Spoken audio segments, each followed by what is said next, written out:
John Lilly once put it this way: there are no limits at all to the human mind whatsoever, except those we impose on ourselves because of our beliefs. And those limits are also beliefs to be transcended. And that's a view that suggests that the possibilities of human transformation are virtually infinite. And we have no way of knowing the outer horizon of what it means to be human.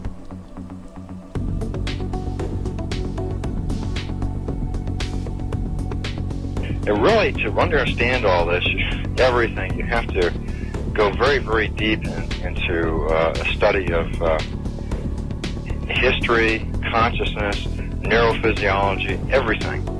You have to be the supreme eclectic type of leaning, and you really have to be wanting to know who you are and what everything's about.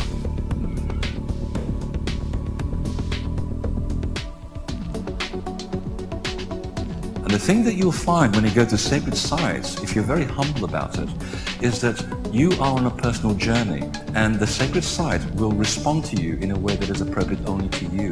The information is always what you are searching for. And it's the intent you give that energy that defines whether it is used for right action or not. And it is inside these sacred spaces that you will be reminded that you are a god, that you are a bright star. So what you're trying to do is move through the course without ricocheting off walls or creating karma. You're trying to slide through things smoothly. How do you do that? It's called flowing.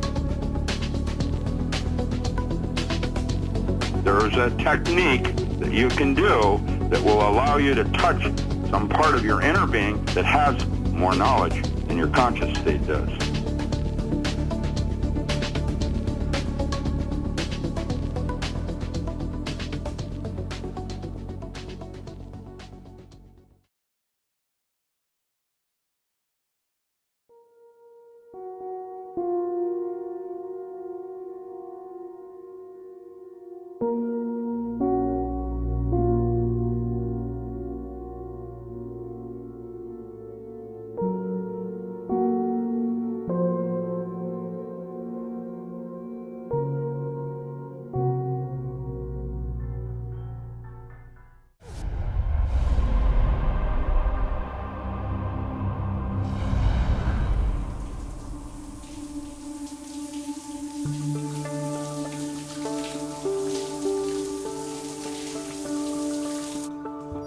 Meanwhile, Hurricane Zoe has finally made landfall on the coast of Rhode Island. It is yet unclear if the Providence levees will be able to sustain a Category 5 storm.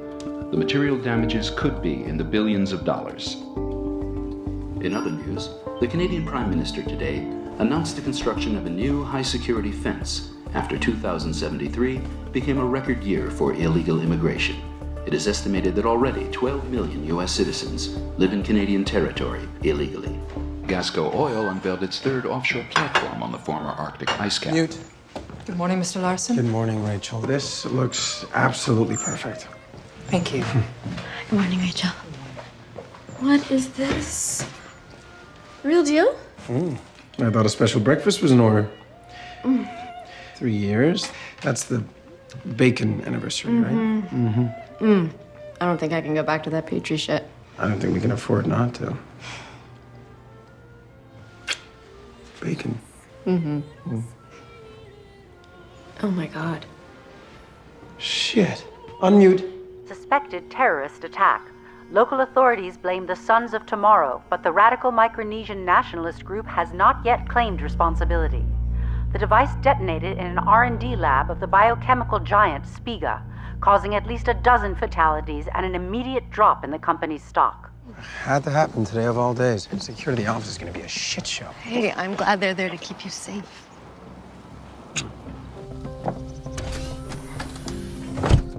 Work. News. Spiga executive Elizabeth Krauss addressed shareholders this morning after the company's stock plummeted in the wake of the bombing.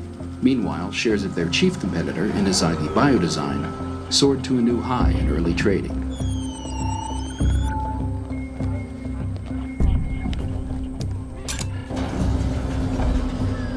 In local news, the latest wave of food shortages in the red zones has led to a 10% increase in break-ins into green zone residential areas. Corporate security forces recommend caution and vigilance, especially in and around perimeter checkpoints.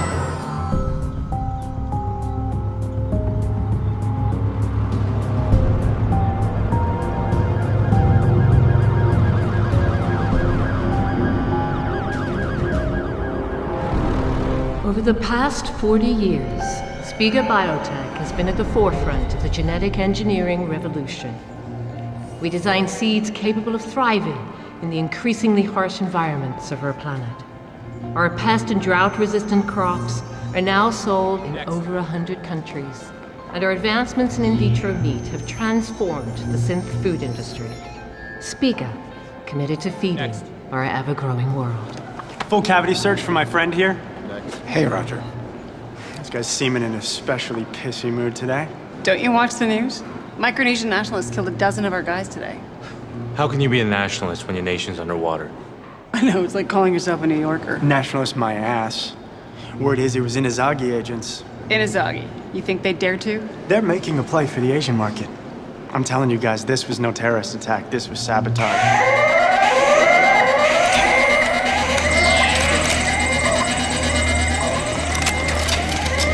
Step out of the scanner, sir. Place your briefcase on the slab, slowly. We've got a code 6 down here. It's like some kind of malware.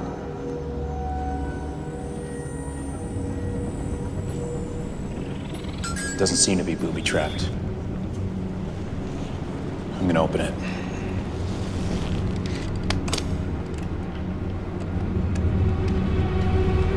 Turning it on now.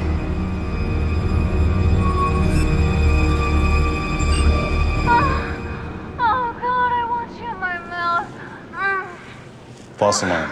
It's just food porn.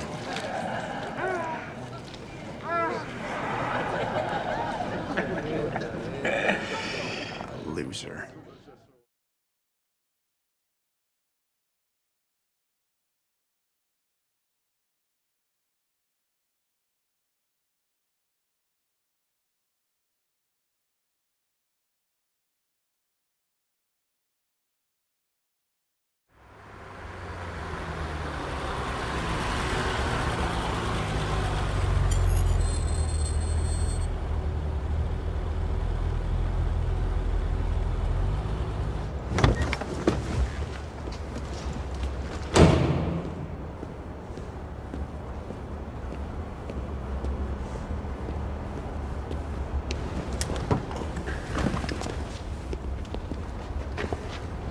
Hello, Jerry. Where is she? We put her on a plane this morning. To the Lebanon. That's where she wanted to go. Bullshit. Is the gun really necessary? Where is she? The organizing principle of any society is for war. The basic authority of a modern state over its people resides in its war powers. Today, it's oil. Tomorrow, water. It's what we like to call the God business. Guns, oil, and drugs. But there's a problem. I don't give a shit. Our way of life. It's over. It's unsustainable and in rapid decline. That's why we implement demand destruction. We continue to make money as the world burns. But for this to work, the people have to remain ignorant of the problem until it's too late. That's why we have triggers in place. 9/11, 7/7, WMDs. A population in a permanent state of fear does not ask questions. Our desire for war becomes its desire. A willing sacrifice. You see? Fear is justification. Fear is control. Fear is money. You're a brilliant soldier, and I could still use someone like you.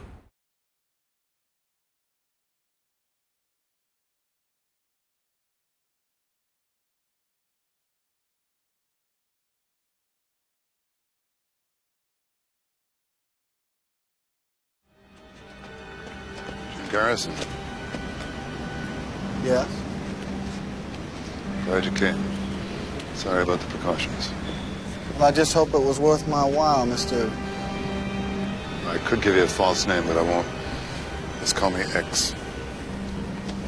I've already been warned by the agency, Mr. Whoever, so this is another type of threat. I'm not with the agency, Mr. Garrison.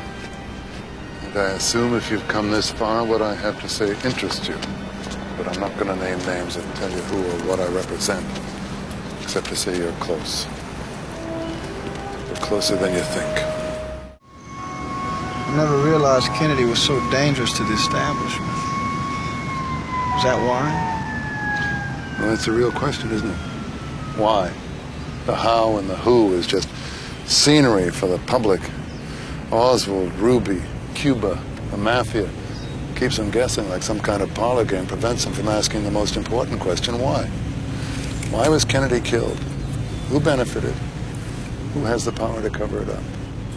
Who? Find out the defense budget since the war began. 75, going on 100 billion. Nearly 200 billion to be spent before it's over. In 1949, it was 10 billion.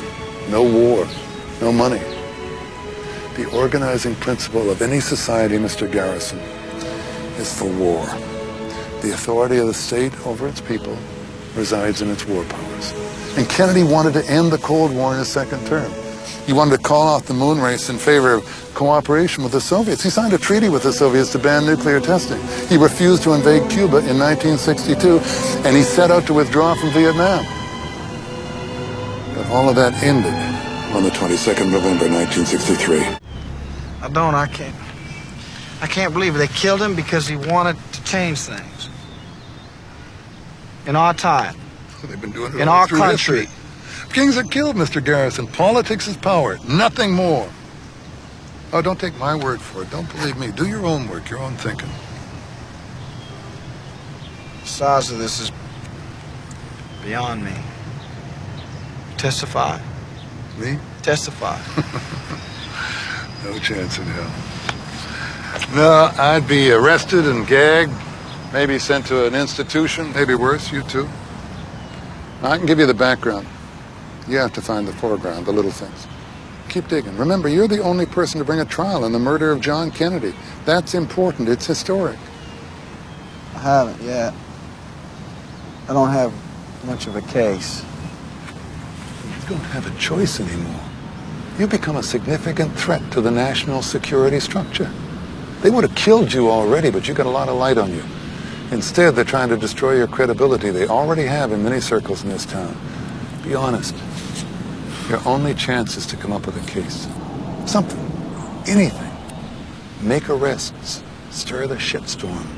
Hope to reach a point of critical mass that'll start a chain reaction of people coming forward. Then the government will crack. Remember, fundamentally, people are suckers for the truth. And the truth is on your side, Bubba.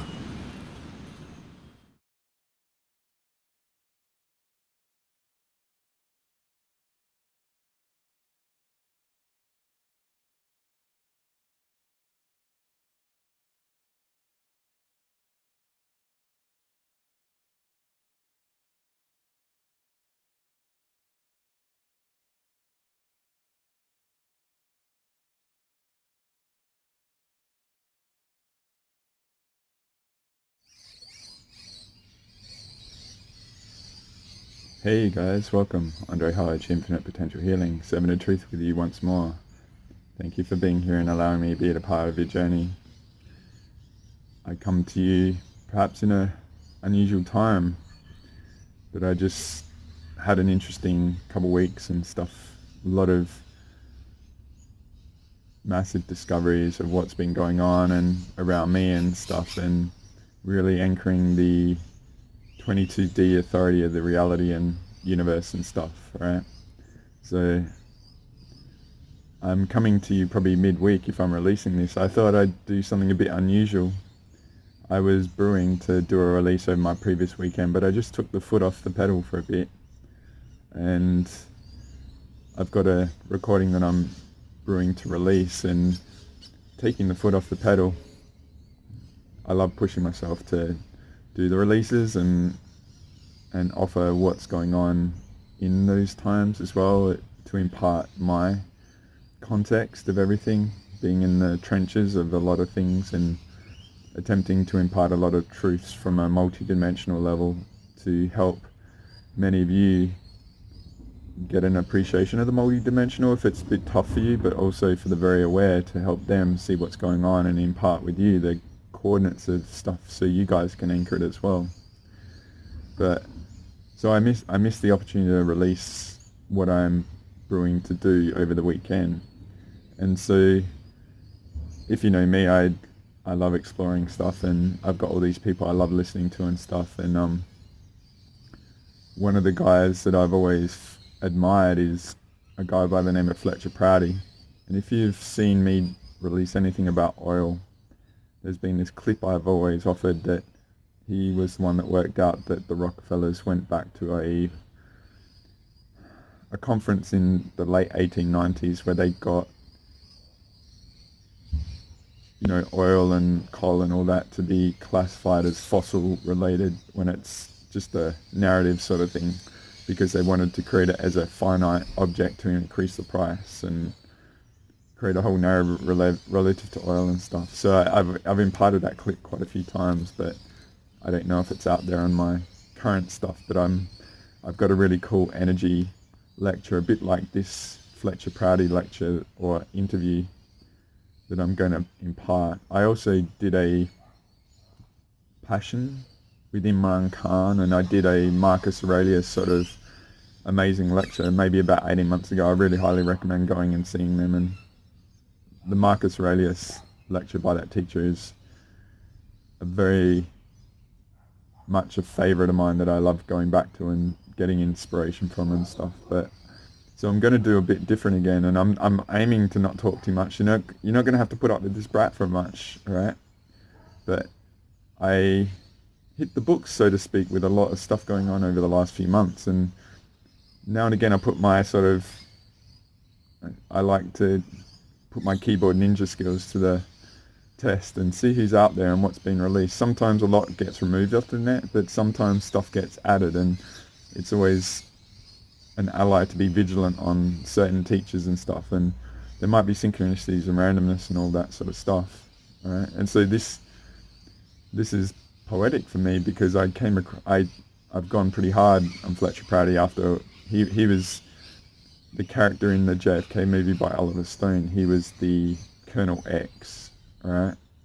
And so they talk about it as well. I may get the clip from JFK, I may not, but so a lot of the context of him, because the main body, which is after some Asher stuff that I'm going to include, is from 1992, which is crazy. It's 30 years old, right?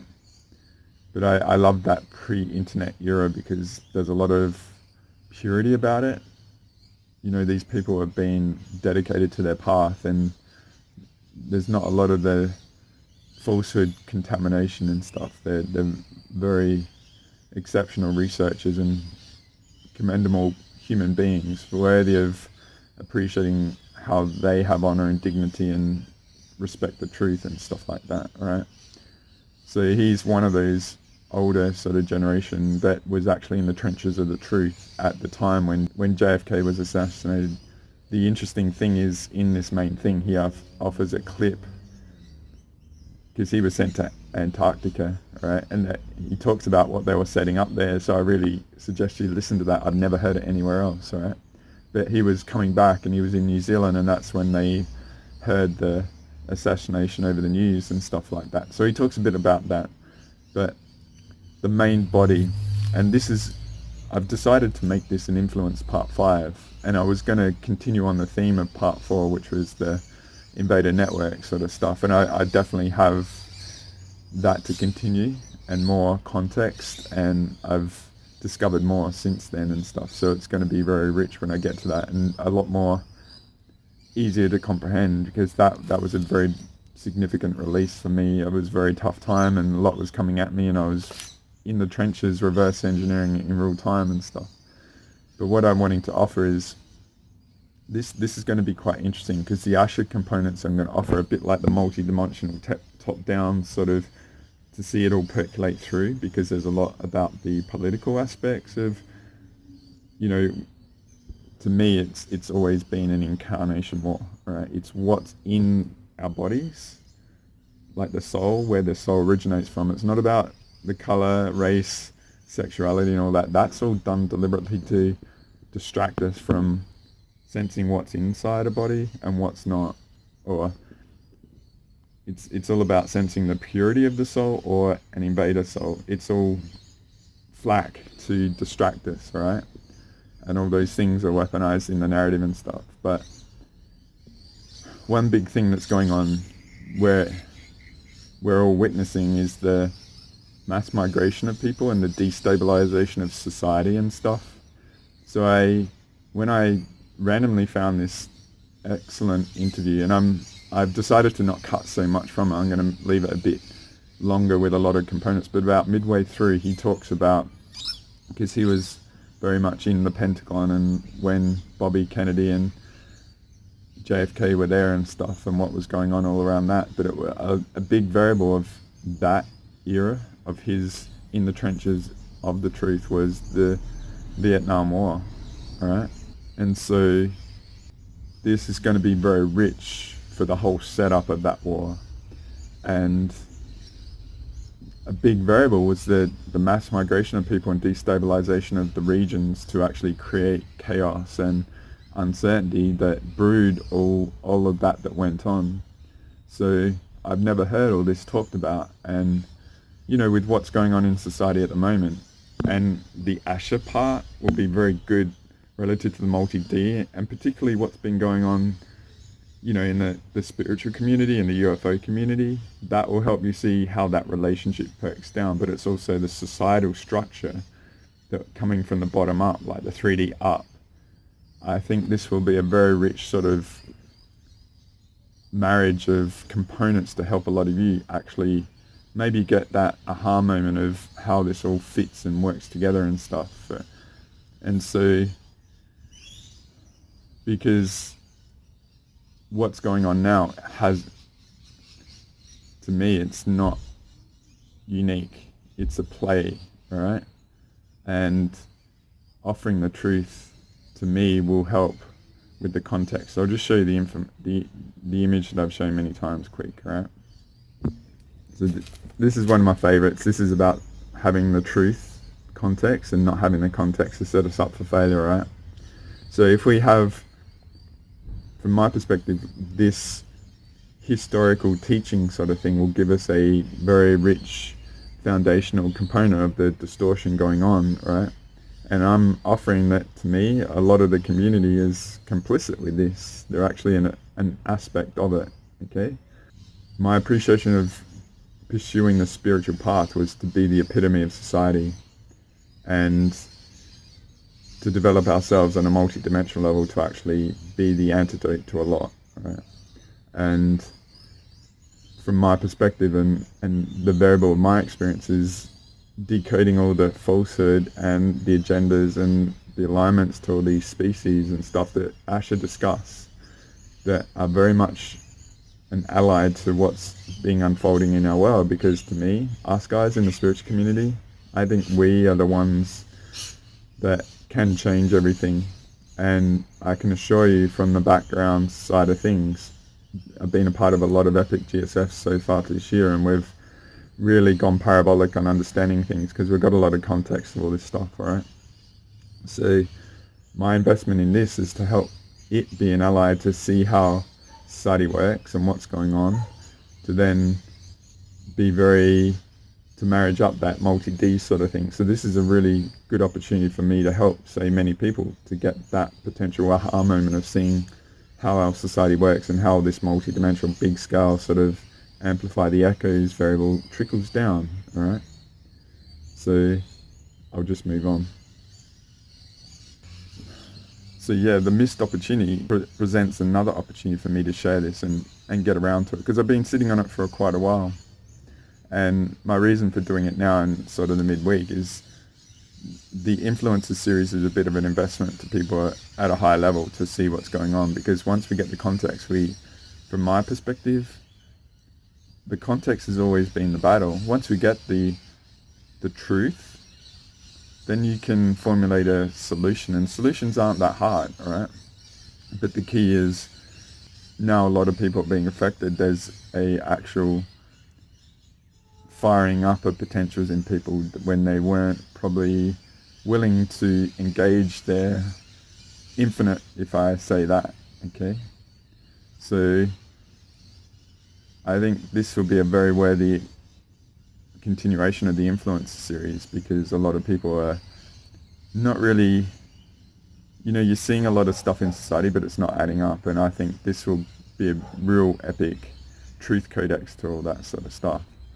So what I want to do, and I may have offered a couple of clips of a TV series called Incorporated that came out in 2014. It only came out for one season, but it was fascinating and stuff, right? So the intro clip is a lot of like potential of what's being unfolded now, right?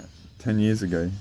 And there was another clip that I've been sitting on. So I'm not trying to make this too dark. It's just the reality of what we're in. And when the going gets tough, the tough get going. And I feel we're absolutely epic. And,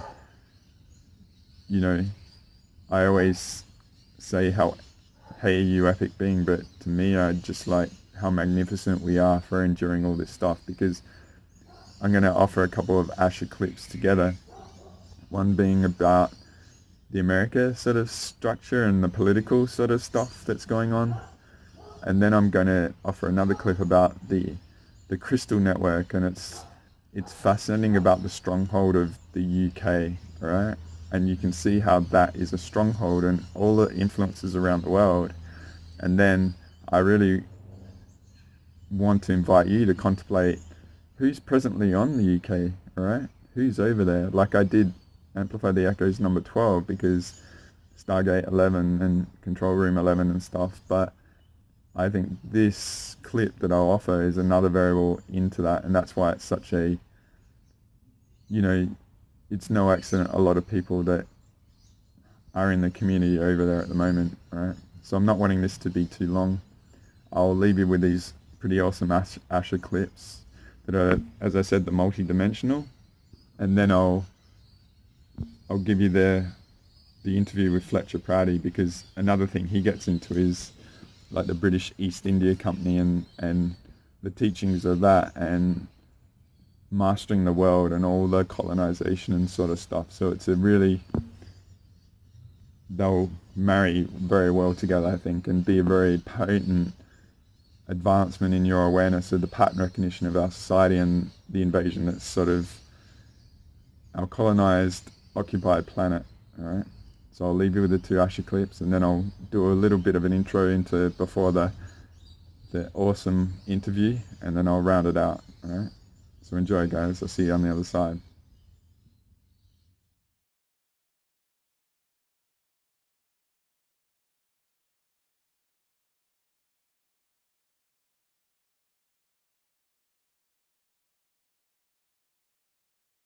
All right, 1500 AD, Amica Crusade. All right, the quest for the Holy Grail continues as the Hyksos Knights Templar Anu Melchizedek Illuminati races and the Omicron Draconian Nephidim Anu Melchizedek Illuminati races advance their One World Order agenda in pursuit of the Holy Grual, the Grual Point, which is Stargate 2, the central control point for Earth's Templar, and both competing groups intended to hold dominion over the lands of the Grual Point when the stellar activation cycle arrived. The Protestant and Catholic invasion of Native American tribes began. The divisions that happened here, they both began to use the same books, all right, the same records of the falsified canonized Bible. And they used that because it had been spread and pushed around so much. It was now a very powerful political control mechanism. So the Anunnaki races went into doing Protestant translations in rebellion against the Catholic translations, which were the Draconian translations. So here again, in the Protestant and Catholic division, you are seeing Anunnaki agenda and Draconian agenda. And you're seeing various fragments of each of those also happening. It's been progressively all through our known history. And both of them came over to invade the American tribes. We talked about that because there was attempts being made to bring back the CDD plate teachings in oral tradition. So they went after the tribes that were in North America and the Inuit tribes that were in Canada that were being given the information, and then they went down and they raided the tribes that were also in South America. Okay, let's see. Okay. The name America came from the name of one of the Emerald Covenant Maji Grail lines known as the Amica, who were protectors of the Grual Point. The Grual Point was known to exist in the lands of the North American continent, a territory once held by Atlantis.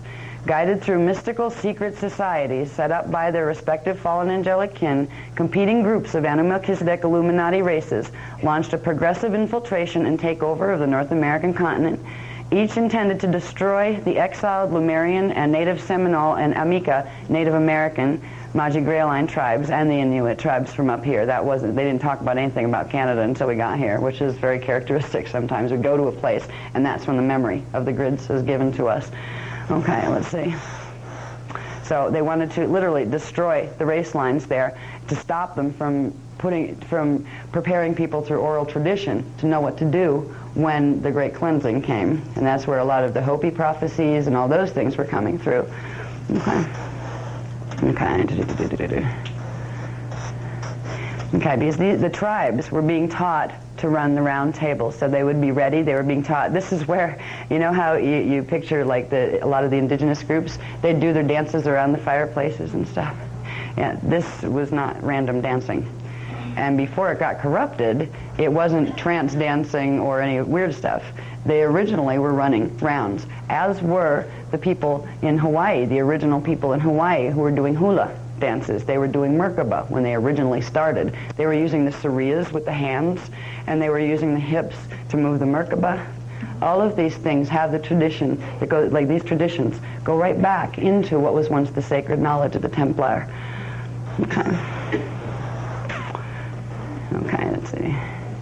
Okay, so America was founded by the Luciferian Hyksos Knights Templar, Anu-Melchizedek Illuminati, who now go by the name of Freemasons, on behalf of Galactic Federation and the Pleiadian Nibiru and Anunnaki races of the 9560 BC Luciferian Covenant.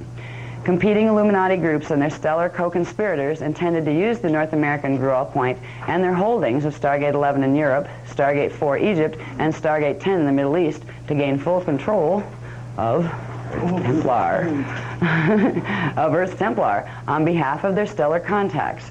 They were going to do this during the stellar activation cycle we're in the middle of right now.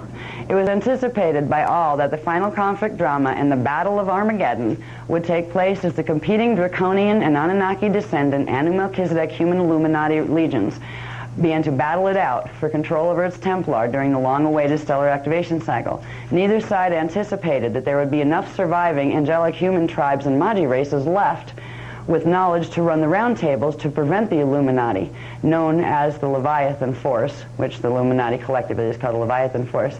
They didn't think there'd be enough of us left to stop them from succeeding in their one world order agenda. So they figured they just had to fight with each other because they'd already gotten rid of us by then. You know, the true human gene codes and the indigo gene codes. And even if they didn't get rid of all of us, they would have had us under total brainwashing where we wouldn't have any information about the rounds or any of it. So we would just actually help them to fulfill their agendas. Okay? All right, wait a minute. Okay, included in this One World Order agenda was the reinitiation of contact with the fallen angelic ET legions as the SAC drew closer. The fallen angelics intended to slowly make their presence known, then come in to stake their claim as the stellar activation cycle approached 2012 AD. The first contact was done through channeling. It started, I believe, in about sometime in the 1700s when Galactic Federation started to actually make contact, but they didn't call themselves that then. So literally, we have been set up. The New Age movement was a setup, and it was run under lip service to Christ consciousness and to a false unity consciousness. That was just meant to literally create a group of lemmings they could lead right off, you know, the cliff into Phantom Matrix. Okay. Okay. The fallen angelics intended to slowly make their presence known and stake their claim once the stellar activation cycle came. And originally it was around 2012 that they were planning to stake their claim, to let themselves be known that they were here as ETs. The Draconian, Reptilian, Centaurian descent and Melchizedek Illuminati races attempted but failed to claim world dominion over their Anunnaki adversaries via their representative, Hitler, in World War II. Both Illuminati forces have been competing for political world dominion. This is where we end up, in America at least, with the bipartisan system where you have Democrats and Republicans, you have Anunnaki and you have Dracs. And they don't know that. The people who are part of these parties don't know that. They're caught up in the political machine. They don't think there's anything bigger or greater. So they focus all their energy into the manipulation of the outer level of the machine, where all their energies and their attentions are totally drained, and now they're all being channeled into TV time, where we're all learning to live in the virtual reality hologram within our heads that's just projected out into the little screen, where nothing is real to people anymore except TV and politics and paying taxes and the job. Talk about a brainwash job. They did a good job of it. Okay. Yeah, the Democrat has historically been the Anunnaki Illuminati, and Republican has historically, at least in this country, it may have been a little different the way those parties work in Europe, but Republican was Drac here. They're all Drac agenda races. And then literally, we had this even in the Civil War period in the United States, where the Southern Dracs were fighting the Northern Yankee Anunnakis, you know, so the rebel Dracs and the Yankee Anunnakis. And the people that get caught up in this on the outside have no idea. They identify with the words that were put on these things, never having any idea what it's connected to behind that. Most people don't even know that Dracs and Anunnaki exist, you know? Okay, let's see. Don't worry, I know this is depressing, but by the end of it all, we'll feel good again, because it's not that hard to solve, but it's helpful to understand what you're trying to solve. Okay. Okay. Both Illuminati forces have been competing for world dominion. They have been the predominant hidden source of war, race hatreds, and territorial, financial, and religious competition behind and within world governments until the September 12, 2000 United Resistance Alliance. So they've been fighting with each other through, you know, literally for centuries, who's going to control what. But September 12th, 2000 is when the United Resistance, United Intruder Resistance was formed. When you had Anunnaki races that didn't like the Dracs, Dracs didn't like the Anunnakis, and you had the Andromi races, the Necromaton and Andromi in between. They have a bunch of hybrids. One of them is a Nephilim hybrid. This particular group of the Andromi, Necromaton, which are the beetle people, hybrids are Nephilim beetle people hybrids. They're the Archangel Michael Matrix people. All right, that's who Archangel Michael is. You're sent holograms of angelic contact through the Nibiru and Dada crystal grid system that they access. And this is the grid system that we've learned about since we've been up here.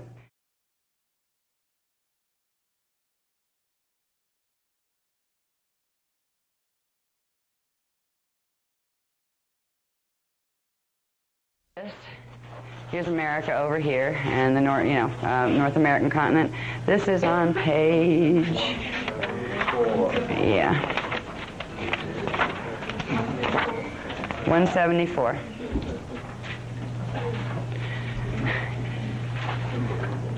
The 8-pointed star grid. You can see the 8-pointed star symbolism everywhere. You can trace it all the way back to Rome and on their coins. It's been a big part of our history for the last 25,500 years anyway. Yes? I'll just take a guess. That's probably where Greenwich Standard Time comes from, the center point? No, actually it doesn't. That has to do with the natural axiotonal line structure of the planet. It's been adjusted a little. What we call time on this planet is being played with on a daily basis, as far as there are certain groups in the Illuminati that have something to do with moving things in a way the clocks work certain ways. And they're losing control of that. But that's like a whole different, area of stuff. I need to explain this because this is part of what we're going, let's say, to heal. This is what we're healing, the beginning of what we're healing. Now, if you look, this is the European continent over here. Okay, you have Africa and all that here. You have the North American continent here with Canada up here. This area here is representative of, it's showing you this is Stonehenge. This is where the Nibiru and Dada crystal grid entered, its main control crystal temple network, was under that area, and that's where those pylons used to run through and where the inner earth codes still come through. There's all of these different, there's 24 different temple bases that are underground cavern bases that were seeded in selenite crystal rods that were seeded in at various different times on the planet that came from Nibiru, that allowed, originally they were seeded in by guardian races when Nibiru was on Emerald Covenant as a transmission thing, like a kind of like satellite phones, or cellular phones, but between Nibiru and Earth, where an easy communication could be made. They were taken over through this process. The ancient communication lines were taken over, and those temples are being used to anchor the programs and to spread them of the Nibirian data grid, the crystal grid, to spread them to the planetary grids. Now, again, on the cover of the Templar book, the Templar manual, there's that big crystal picture, all right, with the little person standing by it. These things that I'm talking about, the Nibirian crystal temple bases, are composed of those. These are parts of ones that are actually on Earth's body, and they've been under frequency fence, like cloaking fields, for a long time, but to fully activate them, they have to pull down the cloaking fences. This is why they're starting to be found on the planet. They had, the reason the one in Chihuahua, Mexico, which is like actually up in, I think it's, wait a minute, where'd that go? It's hard to tell on this one. It's in this area, okay? The one in Chihuahua, Mexico is connected, where that picture was taken, is actually a small satellite one, because every one of these would have like a bunch of little pyramids around it, and they'd have a bunch around those. It's like, circle within circle within circle kind of thing. Here is where the Chihuahua, Mexico little crystal temple is anchored. This is a larger crystal temple base. This one is, that's Aguascalientes, right? Yeah, that's Aguascalientes, Mexico. Yeah. Okay. All of these are a location. The locations are, there's also a chart with the locations themselves. Okay, the 24 Nibirian grid control bases. Kauai, Hawaii, Vale of Pusey, England, Iran, Pakistan as a control base, Bermuda, Florida, Gruel, where we live, Machu Picchu, Peru, Portugal Control Center, Lake Titicaca, Peru, Giza, Egypt, South Pole, Mauritania, West Africa is a control base, Paxos, Greece, Central Mexico, which is the Aguascalientes, Cyprus Island in the Mediterranean, Easter Island in the Pacific, Rome, Italy, Johannesburg, South Africa, Brazil is a control base, Tibet, and we got more on those, didn't we, since that? We've got, is it Taklamakan? I can't pronounce it, Taklamakan, the Taklamakan Desert, okay, in Tibet. And Xi'an, China is another one, Yeah. And Hamadan, Iran is a control base. There's another base in Iraq, and then there's a Bosnia control base. So Yep.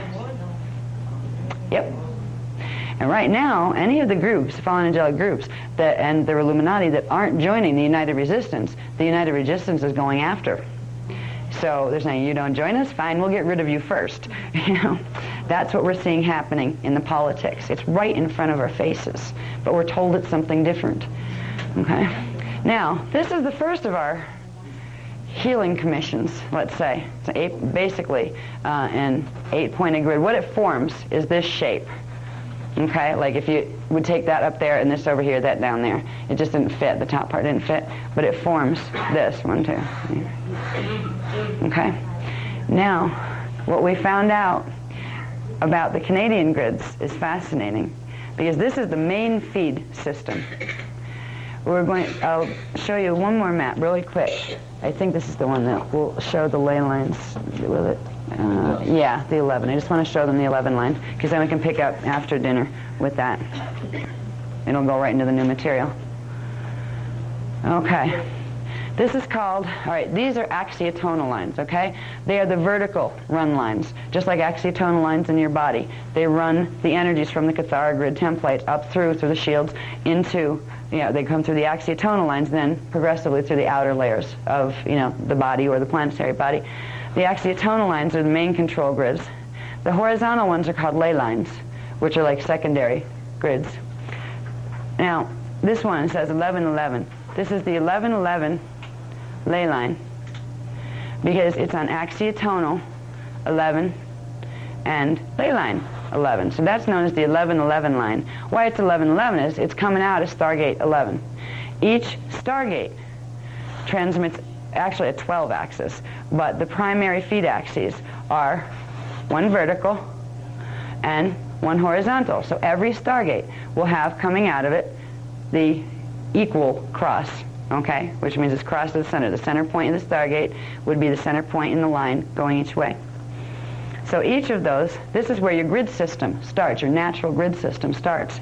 That black spider that I like to call it, the Nibiruan 8-pointed grid, is literally crossing through them at different angles and controlling all the natural ley line structures.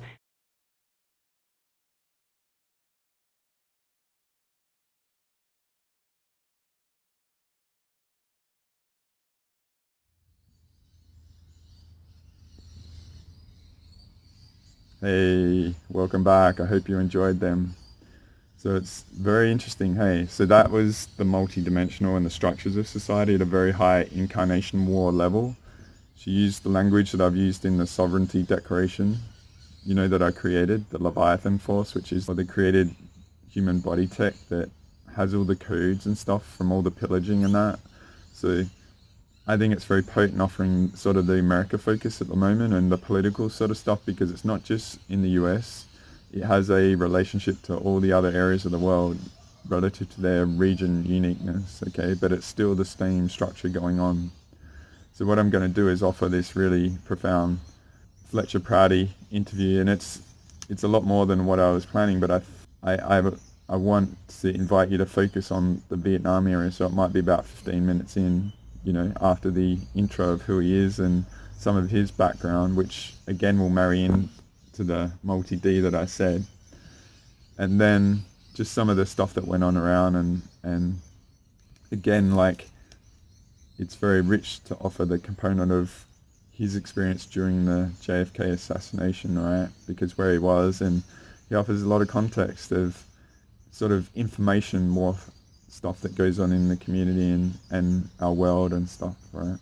So I really hope you enjoy this, and if you've never heard of Fletcher Prouty before, you might want to go hard on the keyboard ninja with him and find the stuff out there. There's not a lot. I haven't looked maybe in a few months, but he was from that era just before the internet really got going and stuff. So I really hope you enjoy this and get a lot from it, and I'll see you on the other side, all right?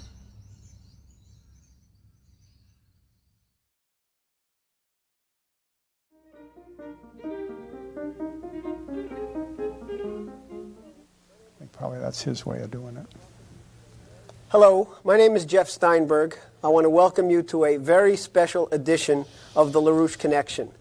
Today, it is my great privilege to introduce as our guest for the next hour Colonel L. Fletcher Prouty, a distinguished career military officer, an historian, an author, an expert on the international railroad industry. Some of you may be familiar with Colonel Prouty from his 1970s book, The Secret Team, which has now recently been republished and is once again available. And, of course, tens of millions, if not hundreds of millions of people in the United States and around the world are familiar with Colonel Prouty as the real live character upon whom the figure of Mr. X in the recent Oliver Stone movie JFK was based.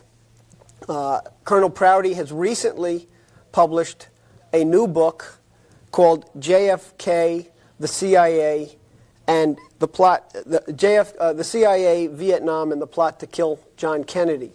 And it's a great pleasure to welcome Colonel Prouty here to the show today.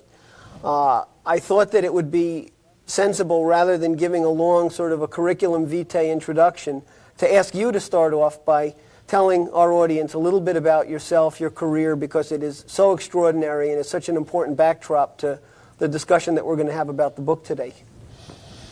You know, Jeff, I came on duty actually as an Army cavalryman. I've ridden horses as far as 600 miles, you know, day after day. Started with that, went into tanks, so I was on duty before Pearl Harbor. And after then, I went through flying school, and I was based in Cairo. And one day I was asked to pick up a team of people that were going on a trip, and they were a geological survey team going into Saudi Arabia to look at the oil fields there during the war. And then we came back and we found out that Roosevelt, Churchill, and Chiang Kai-shek were having a conference in Cairo, the Cairo Conference of World War II, and that the Geological Survey people made a report to Roosevelt, who ordered immediately a 50,000 barrel a day refinery to be built in Saudi Arabia, and that started that big Saudi Arabian oil boom that we've seen since then. So when you take part in something like that early in your career, you're kind of interested in the way things develop. And a morning or two later, after the Cairo conference ended, I was told to get my plane ready. Went out to the plane, and they brought Chinese delegation out there, and we flew to Tehran. I didn't know what was going to happen in Tehran, but I had just been ordered to fly there. En route, I stopped at Habaniyah in Iraq, and a plane came in with an old friend of mine flying it, and Elliott Roosevelt. So I introduced Elliott Roosevelt to the Chinese. But do you know, to this day, you cannot find in a history book that the Chinese were at the Tehran conference with Stalin, Roosevelt, and Churchill. I know one book printed by the U.S. government that corroborates that. Of course, I have pictures, and my co-pilot and my crew were there. But part of the Tehran conference business was to make plans for the Far East after World War II. So you begin to think about how these things happen when they come up like that. And I was in Japan at the end of the war. We were bringing the POWs out as soon as we could. And I went back to Okinawa, where we were based, and they were loading ships with this enormous stockpile of equipment that was to be used to support the invasion of Japan, 500,000 men, and we didn't need it. So I was talking with the harbor master in Naha, and I said, what are you going to do, run that all back to the States? He said, hell no. He said, half of this is going up to Seoul, Korea. And he said, the other half we're sending down to Hanoi. Half of what we were going to use to go into Japan went to Korea, and half went to Hanoi. This was September 2nd of 1945, and those plans were in being at that time. Now, who made those plans? Truman had been president for only a few months. I doubt that he did, but you know, who made the plans for that? Because a little later came the Korean War, and they used the weapons we sent there. Came the war in Vietnam, and Ho Chi Minh was using the weapons we gave him. He used them against the French. That's why he was able to surprise the French with first-class artillery pieces that they didn't think he had. Then we reversed the field, and we began to back the French to the extent that we spent $2 to $3 billion supporting the French against Ho Chi Minh. In 1954, they were defeated at Dien Bien Phu.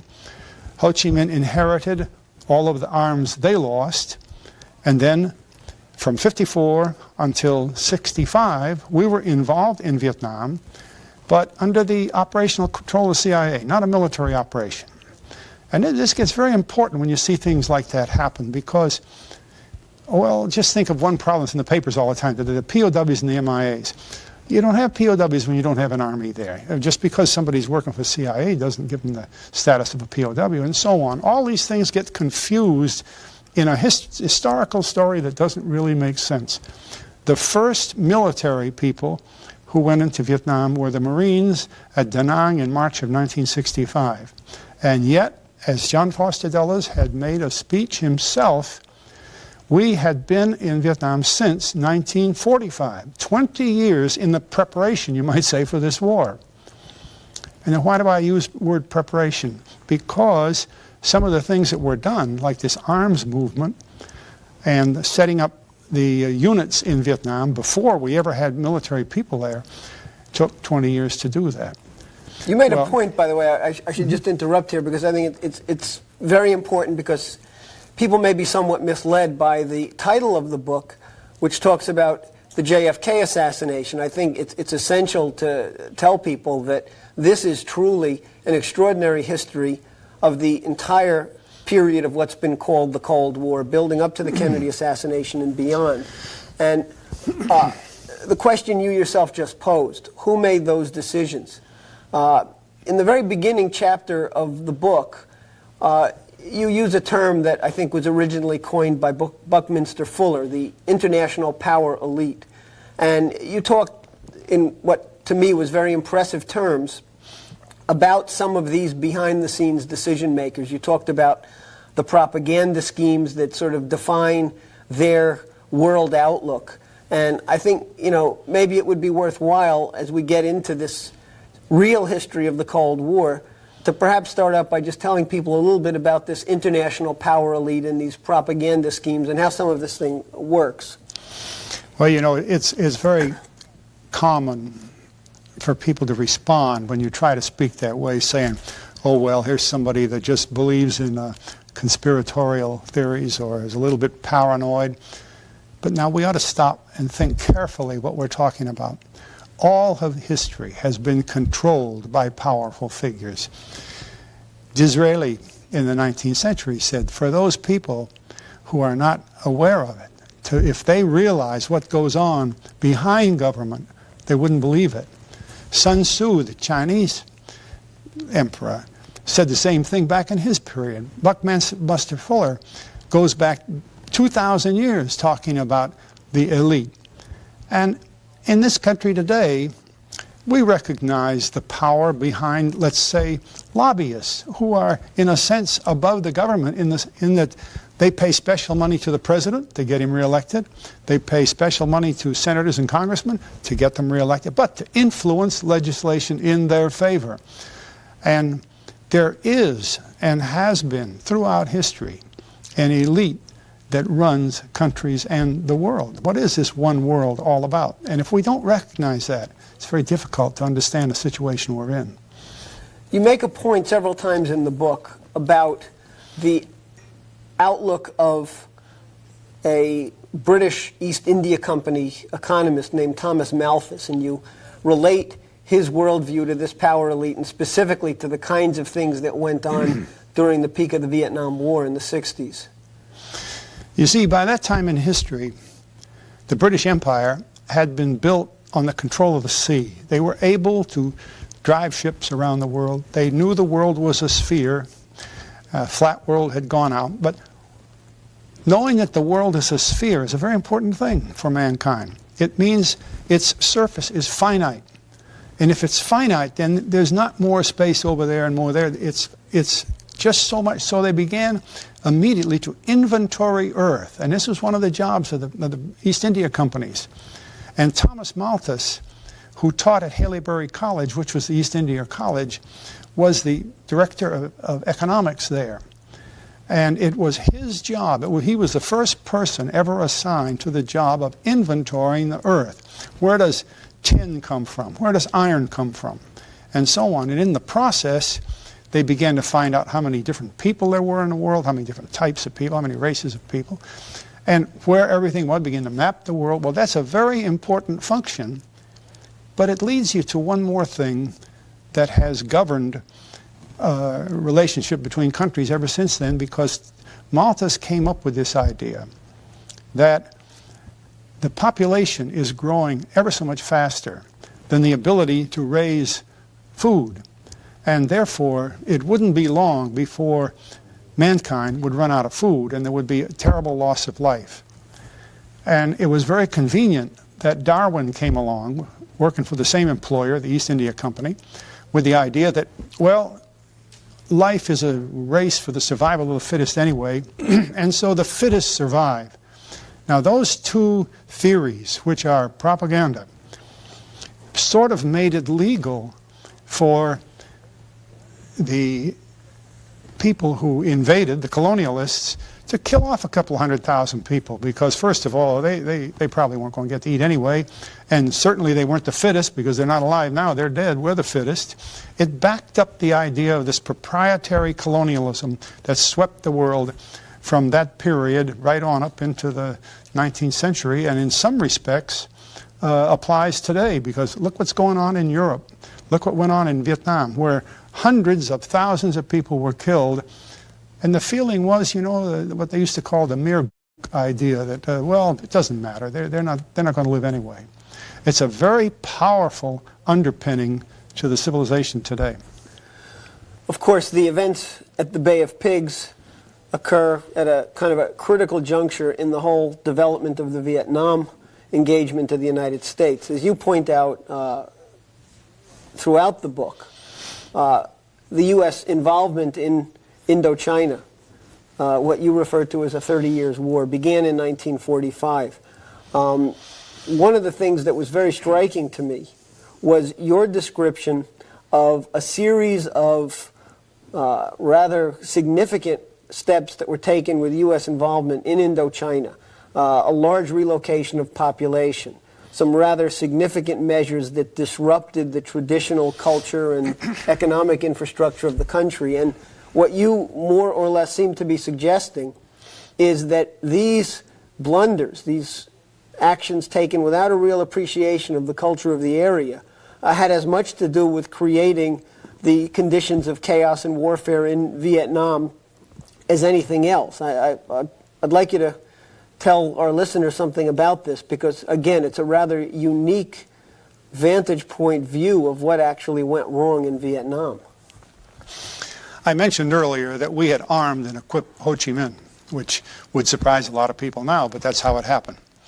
And then we broke away from that and began to arm the French until the French were defeated at Dien Bien Phu in 1954.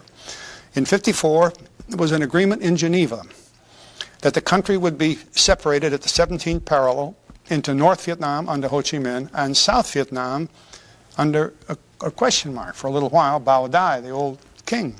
But very shortly, under Ngo Dinh Diem, an exile Vietnamese brought in there by the United States and made president of Vietnam about June or July of 54. But of equal importance, in January and February of 1954, the subject of what to do in Vietnam had come up several times. And people should be familiar with the fact, and I very carefully cite this from records, that Eisenhower, in speaking to the National Security Council, said he would never, he bitterly opposed, the words he used, to the introduction of American troops into Vietnam. He would never approve that. In less than a month from that meeting, the Dulles brothers and others, Secretary of Defense and some others, were meeting on what was called the Vietnam Committee of the National Security Council. And they approved an idea that Mr. Allen Dulles came up with, the Director of Central Intelligence, to introduce just 5 men into Vietnam as more or less special advisors with the support forces there that were there to aid this, get the country started. You know, as a country that had no existence, it had to get started. And he called that unit the Saigon Military Mission, put it under the control of Colonel Lansdale in the Philippines and other men. One of the first things they did was to use the paragraph in the Geneva Agreements that, in all fairness, it appeared, said, any North Vietnamese who would rather be in the South is free to go, and any South Vietnamese who would rather be in the North is free to go. What the Saigon Military Mission did was go into North Vietnam, and through all kinds of acts, terrorism, propaganda, frightening the people and everything else, they managed unbelievably to cause 1,100,000 of those North Vietnamese to move to South Vietnam. Now, it wasn't all done quite that simple. The U.S. Navy transports carried 660,000 on U.S. Navy vessels. In my book, I have photographs of the operation, just so people will know it really took place. CIA's aircraft, the Civil Air Transport Airline, which is a proprietary airline of CIA, carried between 300,000 and 400,000. Now, there's only one port in South Vietnam. That's at Saigon. So they have to go down the coast and up the river to Saigon and then turn these 1 million people loose. Now, can you just picture what would happen if 1 million people from New York were all of a sudden taken to Kansas City and just dumped loose? No money, no home, no food, no automobile, no TV, no nothing. You know, what are you going to do with them? Well, that's what happened in Vietnam. These people became rioters. They were, trying to get food.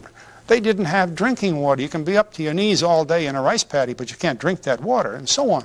A terrible situation came up, such that you'll remember the days when the fighting in Vietnam took place south of Saigon, not up in the north. If the Canadians were going to fight this country, would we expect the war to take place in Florida? Well, that's what was going on. This was a make-war deal, going back to the Malthusian theory that, well, these poor folks aren't going to make it anyway, so if we kill off that million or million and a half or 4 million, as was more likely the number. So what? And that kind of thinking took place in that country. And the wartime fodder, the people that get shot at and chased around, to a great degree, were these million. Now, in the million, there were many fifth columnists put there very alertly by Ho Chi Minh and his forces. That exacerbated the problem. So when Vietnam came into being with that kind of a problem, and what do you do when you create a country today and you expect it to defend itself tomorrow? No army, no police, no tax system. You don't create a country in a day. And this was another problem, and we never really recognized it properly. Eisenhower himself in '54 said, we should let the Vietnamese fight their own war. Well, it's a nice thing to think about, but they had no means of fighting the war. And the other man, armed to the teeth with weapons that we had brought to Vietnam, it was crawling all over him, you see. We don't really understand the background history of the Vietnam War. All we remember is that Marines invaded Vietnam in 1965, and we had 550,000 American soldiers there by 1969 or so. Well, sure, that was a big war then, but when it's those first 20 years were what I'm talking about. And another thing is, all of that first 20 years was when the leading operating commanders were all CIA people carrying on clandestine warfare as they had been ordered to do. They didn't invent it, they were ordered to do it, which changes Vietnam history a little bit. So you're basically saying, I gather, that some of the activity in the South that was being generally transmitted back to the United States on the 6 o'clock news as communist insurgency, Viet Cong operations, and the rest was a consequence of a chaotic situation, banditry, and these kinds of things brought about by starvation and the policy of this mass migration of this million or so people down from the north. Read today's paper. Read tomorrow's paper. What's going on in Yugoslavia? What makes people fight in the streets in situations like that, and particularly in Vietnam and back in '54 and '55, is hunger. I mean, they had nothing. You dump these people, 1 million people, loose in a place. Vietnam is probably as old a part of the world, has a history as old as any part of the world. It is an ancestral ground type society. They never leave the ground where their ancestors were. The place where the ancestors' bones are buried is sacred to them. They don't jump in a nearest Honda and drive off to the nearest McDonald's. They stay right where they live. Exactly. And to already pick up 1 million of them and move them down to the south and just turn them loose, why, that created a war. And if you remember the geography of the war, when this very famous man, John Paul Vann, had been made general, he wasn't a military general, he was sort of made a general by the civilians, and not CIA, it was an aid program, I think. Where did they put him to fight? South of Saigon, you see? And there's where the war, and then as the war went and it bloomed up into a major debacle. For instance, do you realize we lost over 5,000 helicopters in Vietnam? Over 1/3 of the men who died in Vietnam died in helicopter crashes, helicopter operations, even just in helicopters crashing by themselves. Over 1/3 of the men are attributed to helicopters. That's an expensive business.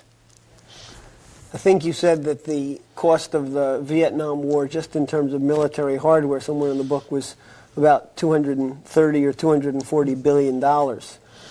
On this Vietnam question, was Kennedy actually about to cancel the plans to move U.S. military forces in a large-scale way into Vietnam? Was this an important aspect of why Kennedy was assassinated? Again, as I've said earlier, Jeff, you can't write history with hindsight. So your word cancel, I would cancel also, because in 1960, just to give you a good example, Time magazine mentioned Vietnam 6 times. That's how important it was. They mentioned football more than that. By 1962, there were about 15,000 to 16,000 men in Vietnam, and many of them were the helicopter maintenance people for all these helicopters that were out there that where CIA was operating, and other logistics people. So that by the end of 1962, the general who was out there, Harkins, asked for more troops. He said, I got people here, 15, 16,000, but I don't have any combat people. And General Wheeler, the director of the Joint Staff at that time, and the man that brought me down to the JCS and set up my office there, had a report made of that. And they found out that less than 1,600 men were really combat experienced, and they were training this new Vietnamese army. And that was what Kennedy had when he was making the studies about Vietnam. So there were no orders to build up. It was a question of whether in the future he would do that. So during 63, beginning, we'll say, in August, my own boss, General Krulak, the Marine general, was in the Pentagon at least 30 different, in the White House, excuse me, at least 30 times at meetings with Rusk and McNamara and other leaders deciding on the policy of Vietnam, all under the close eye of Kennedy. Now, this is all in a wonderful book that the government has published on the Foreign Relations of the United States, a recent volume that goes from just August 63 to December 63, published in 1991, and it explains Vietnam better than anything's ever been written. And when it finally came time for Kennedy to issue orders about Vietnam, he took a report that was written by McNamara and Taylor, Chairman, Joint Chiefs of Staff, and the Secretary of Defense, and accepted their report, which meant that the Vietnamese now, by 1963, could stand on their own feet, provided we gave them money and weapons and so on, but we didn't need troops. And in that report, NSAM 263, it said we'll take home 1,000 men by Christmas and all U.S. personnel out of Vietnam by 1965. You may have seen the picture in my book. I took the front page of the Army's own newspaper, Stars and Stripes, and showed that banner across the top. People that say there was nothing in history that would prove that Kennedy was saying that ought to read just that paper itself. Other papers, of course, said the same thing. Kennedy was taking American personnel, it didn't say military, all American personnel out of Vietnam by 65. That was his key plan. He was going to run for president again in 64. He knew he would win, and in 65 he'd have. He was not going to bring Americans into Vietnam, and that's one of the key things that we made as a point of Oliver Stone's movie JFK. We said Kennedy was not going to put Americans in Vietnam. Let me actually ask you about that. As I said at the beginning of the show, many millions of people around the world have by now been introduced to you, at least indirectly, through the character of the Mr. X in Oliver Stone's movie JFK. You were in correspondence and communication with Oliver Stone throughout much of the preparation and making of the movie, and of course, prior to that, you had a correspondence and working relationship with Jim Garrison. Could you tell us a little bit about that? Well, I know you know that Garrison wrote a book on the trail of the assassin. Right. And because we had corresponded for years, he sent me a manuscript of his book, and I thought the book was wonderful, but it was the story of Miami, New Orleans, Dallas, and it didn't think about Washington, New York, Frankfurt, Germany, the money centers. And to me, you got to follow the money line. So I would write to Jim, and I'd say, look, the book is good, but we need to put this in or this. And he respected that. And later, sometime, I don't really know when, we weren't that close, he was talking with Oliver Stone. Stone had an idea of doing this movie. And in the process, showed Stone some of this material that I had written. So Stone called me in July of 1990. And he said, I'm going to be in Washington. I'd like to meet you, and I want you to work as an advisor of this movie I'm planning. So we met. We got along just fine. And I told him I agreed to be an advisor and work with him. So the material, and much of it, is straight out of the book. The words that you remember from the film are in the book, and that part of the book I had written in 1985. It was already a series of articles that had been published, already published. And it was based on that the ending of the movie, where Donald Sutherland, who played my part, comes in and talks to Kevin Costner, who played Jim Garrison's part, and they begin to describe why was Kennedy killed? Not who did it and all that sort of thing, or who's covering it up, but why was Kennedy killed? And this is what I tried to answer during that bit of the movie. I think the movie very much benefited from that scene because it gave the audience a chance to get the bigger picture. And I must say that as good as I found the movie to be, I think the book, your new book, really goes much further in terms of really elaborating on that critical question, cui bono. Apropos of the Kennedy assassination aspect of the book, I think the question that everybody who was alive at the time and old enough to remember is always asked, and it's always very useful to know, is where were you when John Kennedy was assassinated? You were presumably still active duty in the Pentagon at this time. I would think, given your capacity, that you would have been in a sort of a critical position to at least have some window on the security concerns in Dallas and things like that.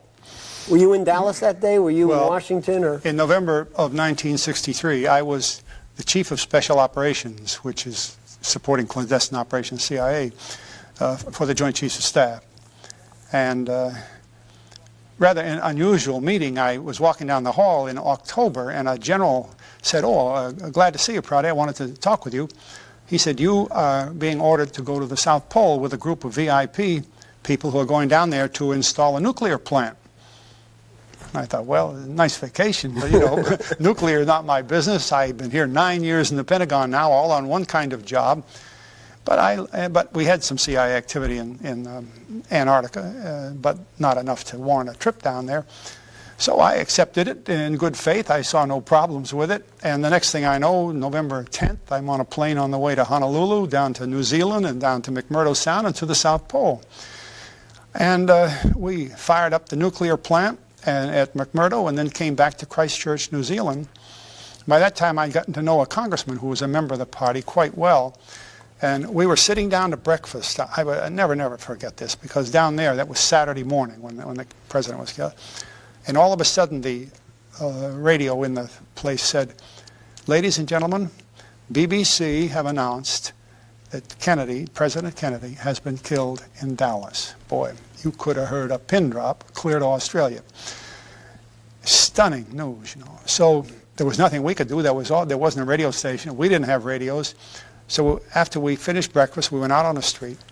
A few hours later, I was able to buy a newspaper, the Christchurch Star, which I still have, which was in the movie, by the way. Jeff, remember Sutherland? Right, I do, sure, yeah. And I looked at the paper, at the terrible news, and of course had nothing else to balance it against except some of my own experience. I had worked on the business of presidential protection. You know, the military is trained in presidential protection. I had gone to Mexico City, for example, with Eisenhower when he went there in 56 or 57 and so on. I was familiar with it.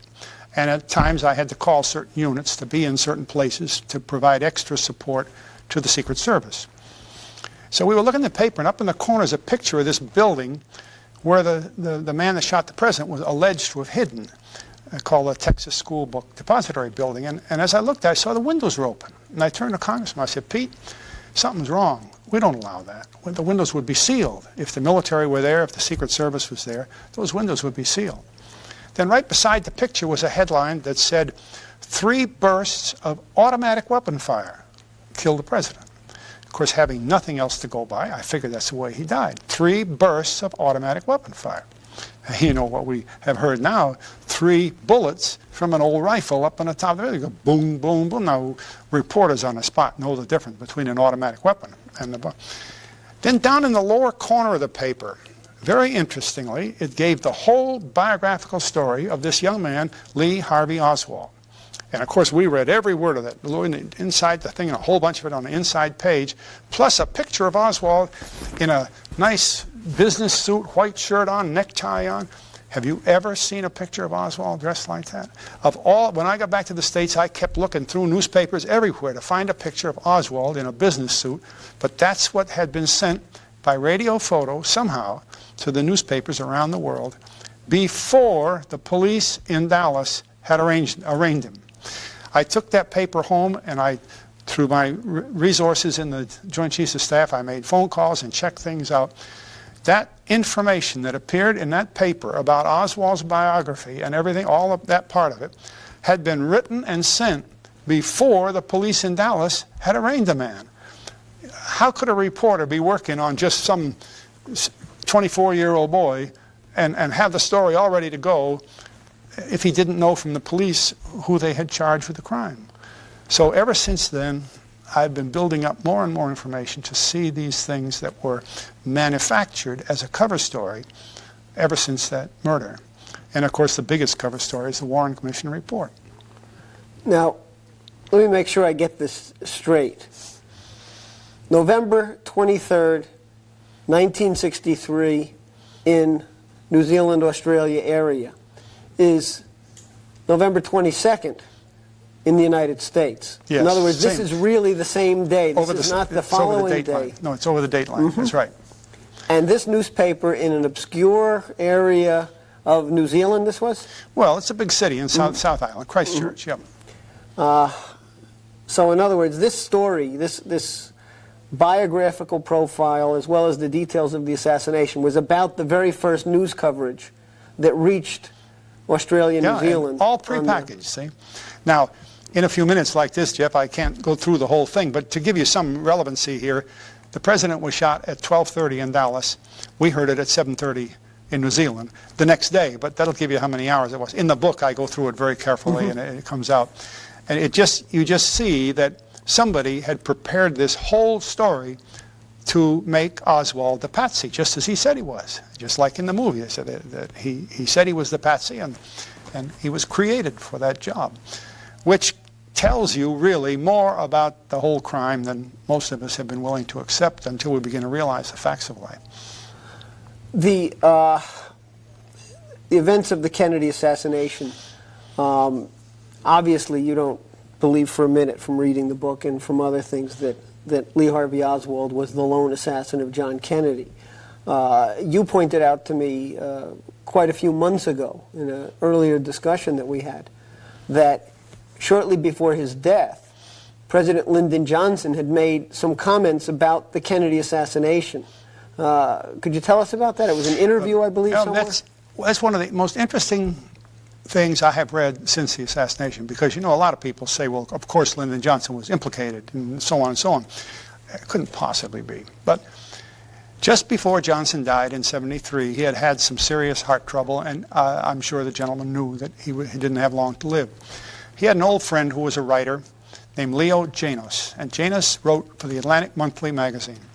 So anyone who's interested should look in the Atlantic Monthly magazine of July 1973, and I'll quote the best I can.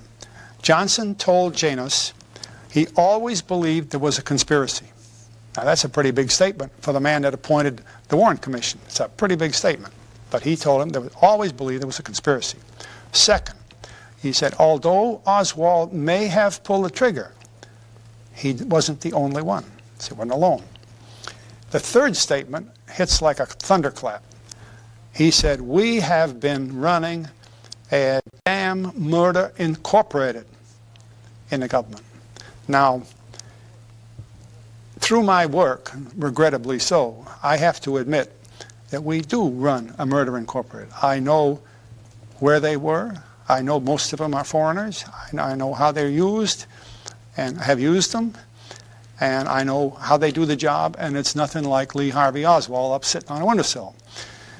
When Johnson said those three things, anybody could wrap up the murder and find out what the problem is right there. Now, nobody, I'm sure, knew the situation closer than Johnson. Remember, for over 19 years, right here in Washington, D.C., Johnson's across-the-street neighbor was J. Edgar Hoover.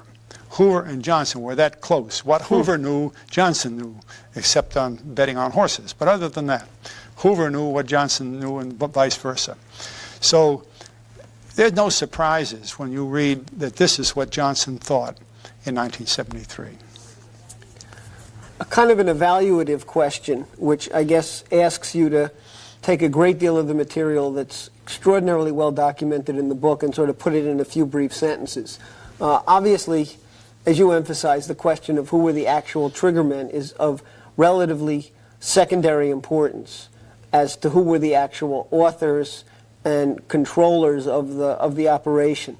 Do you think it's fair to say that the motives behind the Kennedy assassination had to do with the sort of monumental policy changes that he was about to effect, and that could you give us sort of a characterization of who in general terms, you think was responsible for this? Well, that's a good way to put it. There's no way, in a brief period, I've done it as best I can through the book, to explain that when Kennedy became president, one of the first moves he made, he gave McNamara orders to hold up on the TFX contract. Everybody kind of forget that, but that was a very advanced fighter plane contract worth $6.5 billion in 1961 money, which is a big contract. That's only letting the contract. They usually run 10 times that through what we call life of type. That was big money. They held up the contract, and finally, by a specialized system that McNamara and Arthur Goldberg, the Secretary of Labor, set up, they allocated the contract to a company that had created an area of subcontracting throughout the country in the political counties where Kennedy needed the vote most. Remember, Kennedy got elected by the skin of his teeth. So where he had beaten Nixon by only a few votes, well, put a little factory there. Where Nixon had beaten him a little bit, put a bigger factory there, and they had it spread. It was a beautiful plan. It took walls of the Pentagon covered with these maps. And then McNamara, on the 23rd of November 1962, allocated that contract. Well, in the halls of the Pentagon, you couldn't hear a civil word. I mean, this was Kennedy that, and goddamn Kennedy this, because everybody knew that the contract was going to the contractor that the Eisenhower administration had set up. Things like that create pressures. Saying he's not going to put Americans in Vietnam. That war ran to a minimum cost of $220 billion, probably all up $500 billion. People will kill for money like that. They'll kill for contracts within that. 10 million men were flown to Saigon by commercial airline. That was worth $1 billion. They wouldn't have gone. So when you create that kind of pressure, you create what it takes to murder a president. And the decision then is very clean, handled by a few people. The gunmen come from outside the United States. Nobody knows about it. There's no Cubans involved. There's no mafia involved. There's no this involved. All these people that talk about it, that's cover story. Cover story is the most difficult thing to run. That's been running 30 years now.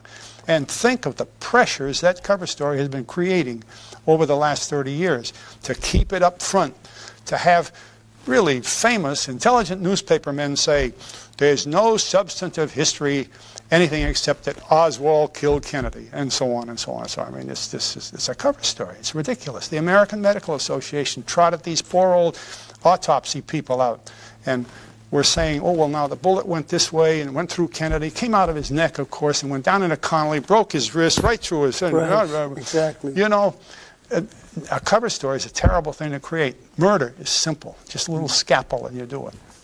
I hate to break off at this point, and I wish we had another 3 hours to continue because we've really just barely scratched the surface. But I want to just at this point say, Colonel Fletcher Prouty, thank you very much for being with us here.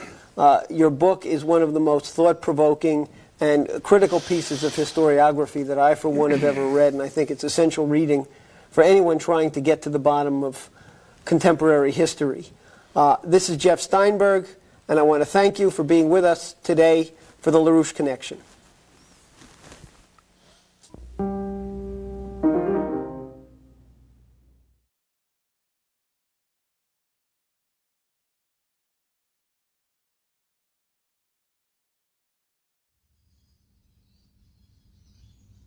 Hey, welcome. So, I hope you get a lot from that. It's very interesting, isn't it? A pretty amazing guy. There's a lot of other stuff out there and his books and stuff, and yeah, I just really appreciate his wisdom and, you know, being in the trenches of what actually went on and stuff. I mean, it's like he said, you can't measure history after it. You know, you have to sort of be in it in a way. I forget the exact linguistics, but I included a bit of an extra quote, like section of this, because of that particular quote he talked about, you know, using hindsight of history after it's done and stuff, you know, measuring history after it's happened. But yeah, he's an incredible guy. I highly recommend going and exploring him and stuff like that. There wasn't too much of him out there, I don't think, and it might be, you might have to really engage your keyboard ninja skills, because he was from that era just before the internet really took off and stuff. But yeah, the LaRouche EIR sort of stuff was always an ally of mine. The whole British East India, Dutch East India Company sort of stuff. For me, that was like the structure of the modern world and the modern money system in the first publicly listed companies about the 1600s and the opium wars in China and stuff. So I always appreciated those perspectives and that era, you know, when I was doing currency trading, because to understand money and what it is and all that sort of stuff, right? But yeah, I really hope that taking that first Asher components, they might really empower you to get your multi-dimensional pattern recognition codex sort of stuff going, of what's going on in the world and who we're really up against. And as hectic and crazy it is, how potent and powerful it is to know all this and see the truth. And I really hope this is a great investment into your expansion of your journey, because we are so epic, guys. Like, we've not even started, and I can assure you some of the stuff that I've been involved in the background is, yeah, it's, I'll just show you the other image, or another image quick.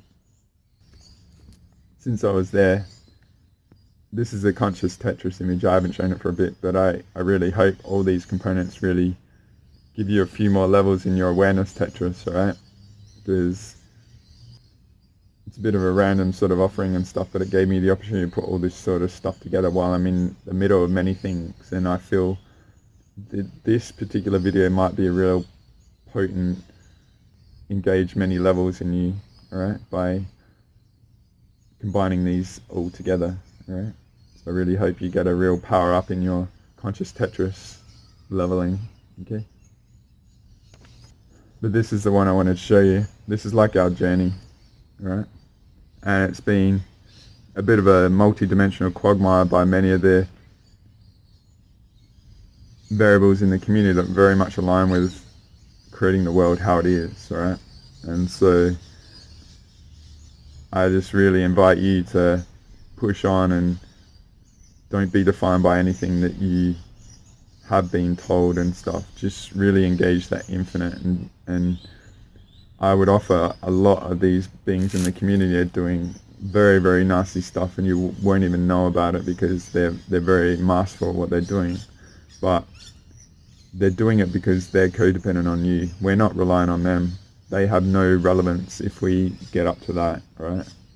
So I really hope this is an epic power up and codex of seeing all the patterns and all that. I really think, all right, what's going to happen is, and this is sort of where I see me, all right. I've seen, you know, I appreciate the Asher and I love it, right? And I honor her for her dedication and effort. It's peerless, right? But I also see that there's potential issues there, and I've talked about it. I won't get into it too much. And I would just offer where I am, right? I've done a pretty exceptional volume of stuff and explored things and observed society, being in part of it in different levels in the community and stuff like that. And so what I've done is I've fed all that and all this sort of metaphor into my algorithm of context to brew a solution, right? So while what I may offer may not feel like it has a association to anything, I'm actually deliberately doing that because I'm brewing a solution I feel that has no association other than employing clips, like components of what has been, to brew a solution that has never been, right? So I'm attempting to offer a real organic, original perspective that is solution based on the fact that everything up until now hasn't worked, right? I just measure like how many billions of dollars have people put into the spiritual community in their journey, and where are they, right? Have you really contemplated the massive industry of stuff that has gone on? And in my opinion, as I've said in these videos, it's contributed to where we're at. They're an ally to that, okay?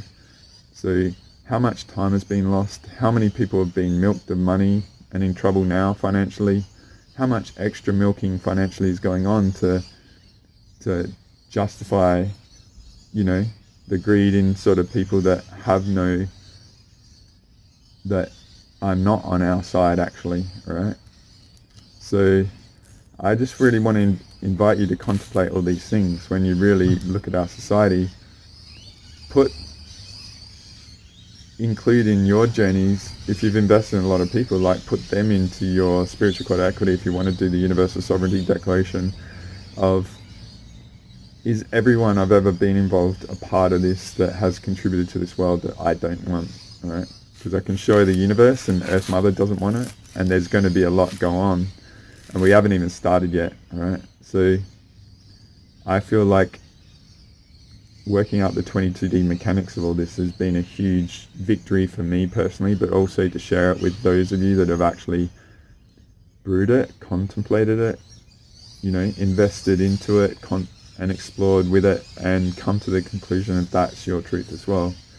And this might be a challenging journey for many people to come to, and you may feel like you're not worthy of it and all this sort of stuff, but I would invite, you know, we've always been that way. We've just accommodated the frackers in the reality and lowered ourselves because they need us destroyed and less than them when we've been always superior, okay?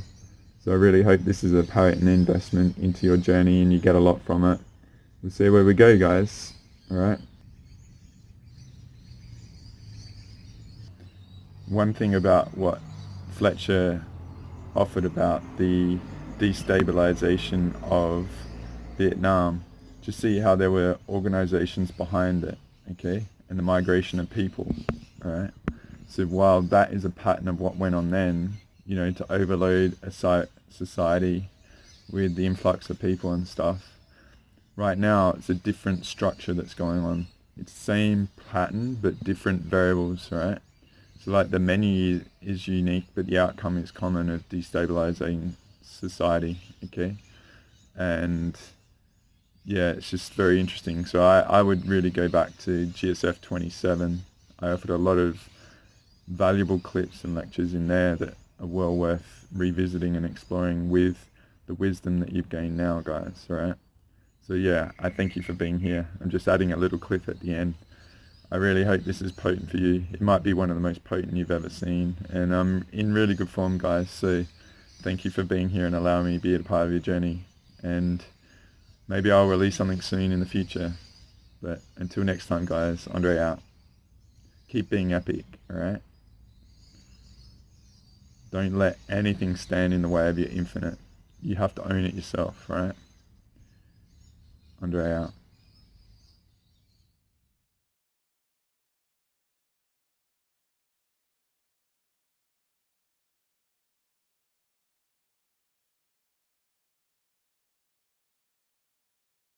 But the people who decide that they, absolutely hate our work and can't stand us because we said something that wasn't nice about Archangel Michael and his agendas, they have a chance of coming around. It won't be immediately, but in the next year or so, you may find some of the same people that'll be upset with you and not like you anymore, or try to make you believe the other way because now you believe something different. You might find in a year or a year and a half, they may start to shift because they'll start to get clearer frequencies coming in. And the frequencies they're going to have coming in are going to be more D12 frequencies, because the same grids that are being used to broadcast the holograms right now and the implanting can be used to broadcast the Divine Blueprint. And that's part of what we're going to do with our roundtable. Okay?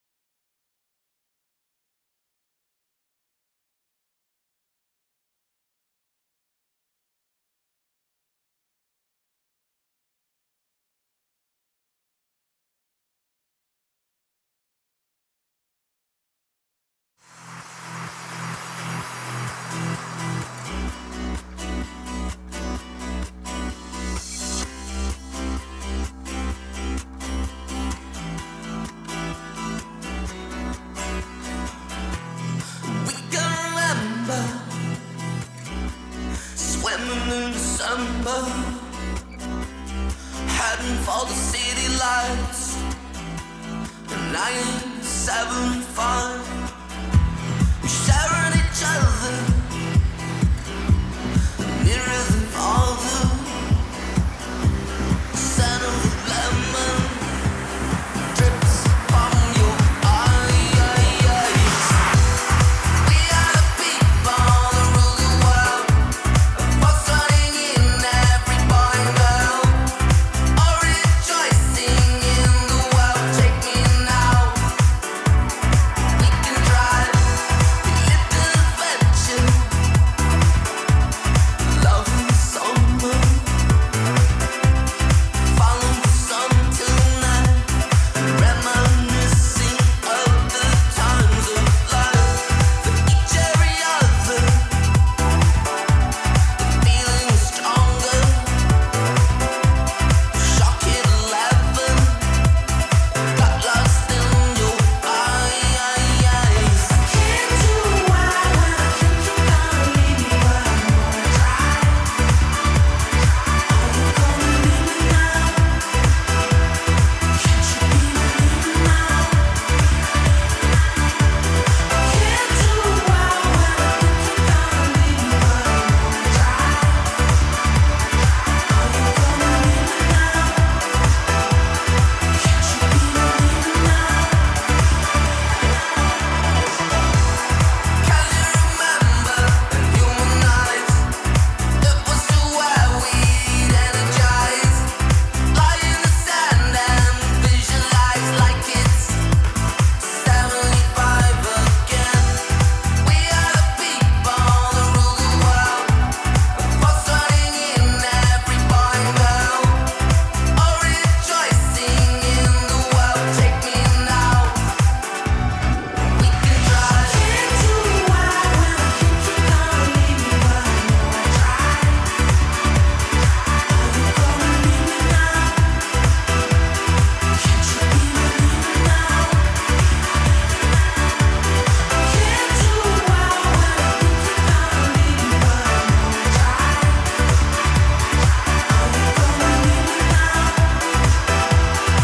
Can't you be believing now? Know everything about you, know everything about me, know everything about us. I know everything about you, know everything about me, know everything about us. Can't do why when I think you're gonna leave me, but I'm gonna try. Are you gonna leave me now? Can't you be believing now? Can't do why when I think you're gonna leave me, but I'm gonna try. Are you gonna leave me now? Can't you be believing now?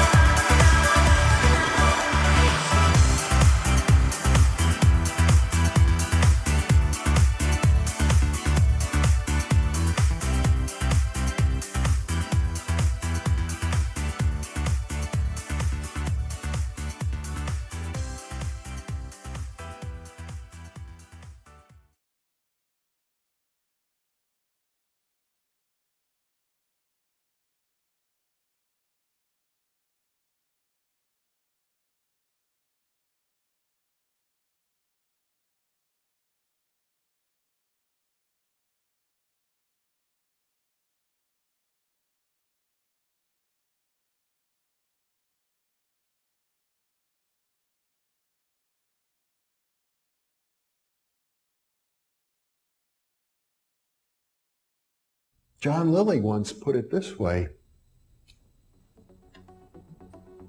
there are no limits at all to the human mind whatsoever, except those we impose on ourselves because of our beliefs.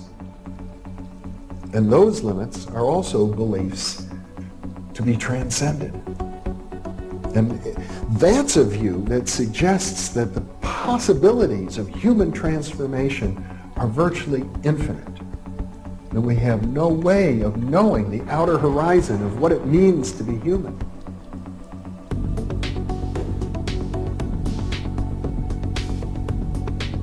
And really, to understand all this, everything, you have to go very, very deep into a study of history, consciousness, neurophysiology, everything. You have to be the supreme eclectic type of leaning, and you really have to be wanting to know who you are and what everything's about.